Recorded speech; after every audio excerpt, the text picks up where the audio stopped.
వాగర్ధావివ సంపృక్తౌ వాగర్ధ ప్రతిపత్తయే జగతః పితరౌ వందే Parvati పరమేశ్వరౌ. Shri Mata Telugu YouTube channel ప్రేక్షకులందరికీ కూడా నా హృదయపూర్వకంగా నమస్కారాలు. ఈరోజు మనం 2024 ఆగస్టు నెలలో ద్వాదశ రాశుల వారికి రాశి ఫలితం ఏ విధంగా ఉంది అని తెలుసుకునే ప్రయత్నం చేద్దాం.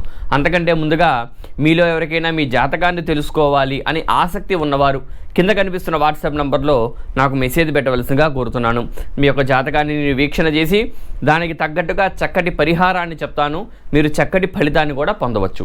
అట్లానే మన ఛానల్ని చూస్తున్న వారందరూ కూడా ఖచ్చితంగా ఈ వీడియోకి ఒక లైక్ చేయండి. అట్లానే మన ఛానల్ అయితే సబ్స్క్రైబ్ చేసుకోవాల్సిందిగా కోరుతున్నాను. ముందుగా గ్రహ మార్పులు చూసినట్టయితే రవి 17వ తారీఖున కర్కాటకంలో నుంచి తన స్వస్థానమైన సింహరాశిలోకి చేరబోతున్నాడు 17వ తారీఖు తర్వాత కుజుని చూసినట్టయితే 26వ తారీఖు దాకా ఈయన వృషభంలోనే గురువుతో కలిసి ఉంటున్నారు. ఆ తర్వాత బుధుడిని చూసినట్టయితే వక్రంలో ఉన్న బుధుడు ఆగస్టు 11వ తారీఖున కర్కాటకానికి చేరబోతున్నాడు. ఆ తర్వాత గురువుని చూసినట్టయితే ఈయన వృషభంలోనే ఉంటున్నాడు. తర్వాత శుక్రుని చూసినట్టయితే 25వ తారీఖు దాకా కూడా ఈయన సింహంలోనే ఉండి ఆ తర్వాత కన్యారాశిలోకి చేరబోతున్నాడు శుక్రుడు. ఆ తర్వాత మనందరికీ తెలిసినట్టే శని వచ్చేసరికి కుంభంలోనే ఉంటున్నాడు. రాహు మీనంలో, కేతు కూడా కన్యారాశిలో కేతు కూడా సంచారం జరుగుతుంది. దీన్ని బట్టి ద్వాదశ రాశుల వారికి రాశి ఫలితం ఏ విధంగా ఉంది అని తెలుసుకుందాం. ఇప్పుడు కుంభరాశి వారికి ఏ విధంగా ఉందో తెలుసుకుందాం. కుంభరాశికి చూసినట్టయితే లగ్నంలో శని వక్రంలో ఉన్నాడు. ఎప్పుడైతే లగ్నంలో శని వక్రంలో ఉంటాడో వీరికి ముఖ్యంగా అందరికీ తెలిసిందే ఏలినాటి శని కుంభరాశి వారికి. అయితే ఇప్పుడు లగ్నంలో శని ఎప్పుడైతే వక్రంలో ఉంటాడో ఏలినాటి శని ప్రభావం పెరుగుతుంది. కొంత మీలో బద్ధకం పెరుగుతుంది, ధనపరంగా ఇబ్బందులు, మానసికంగా ఇబ్బందులు. అట్లాంటి ఇక్కడ అష్టమంలో కేతు ఉండేటప్పటికీ ఆరోగ్యపరంగా ఇబ్బందులు. అసలుకి ఇక్కడ ఏలినాటి శని కొంత ఆలోచన శక్తి సరిగ్గా లేదు అని బాధపడుతుంటే అష్టమంలో కేతు ఉండి కూడా ఈయన మానసికంగా ఇబ్బందులు పెడుతూ ఉంటాడు. అట్లానే వీరికి ద్వితీయంలో రాహు, ధనపరంగా ఇబ్బందులు. మీ జాతకంలో ఒకవేళ రాహు బాగుండుంటే ఇక్కడ మీకు ధనయోగం కలిగే అవకాశం ఉంది.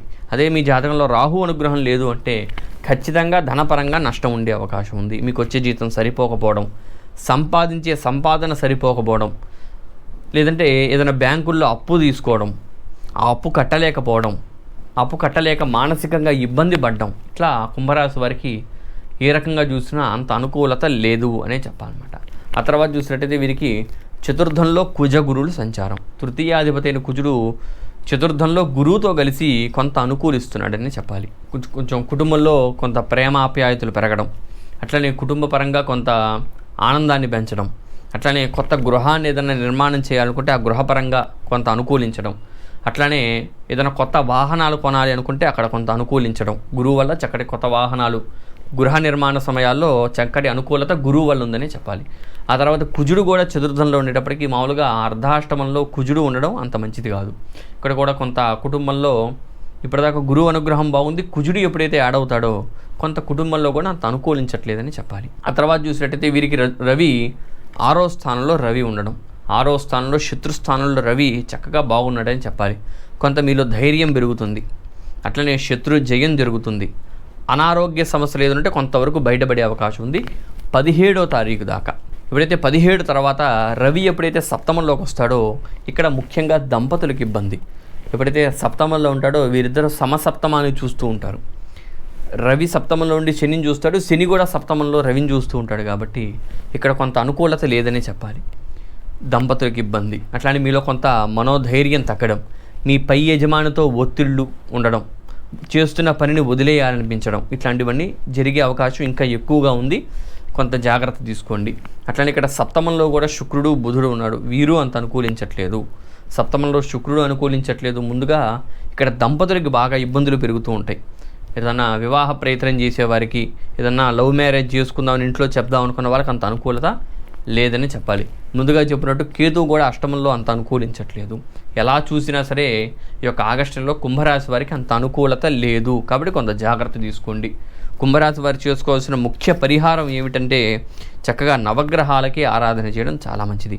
అట్లానే శనీశ్వరుడికి తైలాభిషేకం చేయించుకోవడం, అట్లానే ఈశ్వరుడికి రుద్రాభిషేకం చేయించుకోవడం చాలా మంచిదన్నమాట. ఇంకా మాట్లాడితే ఖచ్చితంగా శివ కుటుంబం మొత్తానికి వీళ్ళు ఆరాధన చేయడం చాలా ఉత్తమం. కాబట్టి చూశారు కదా, కుంభరాశి వారికి ఆగస్టు నెలలో ఏ విధంగా ఉందో. కాబట్టి ఖచ్చితంగా మీ బంధుమిత్రులు ఎవరైనా కుంభరాశి వారు ఉంటే ఖచ్చితంగా ఈ వీడియోని వారికి షేర్ చేయండి. అట్లానే మన ఛానల్ అయితే సబ్స్క్రైబ్ చేసుకోవాల్సిందిగా కోరుతున్నాను. ఈ వీడియో ఇంకింతేనండి. సెలవు, నమస్కారం.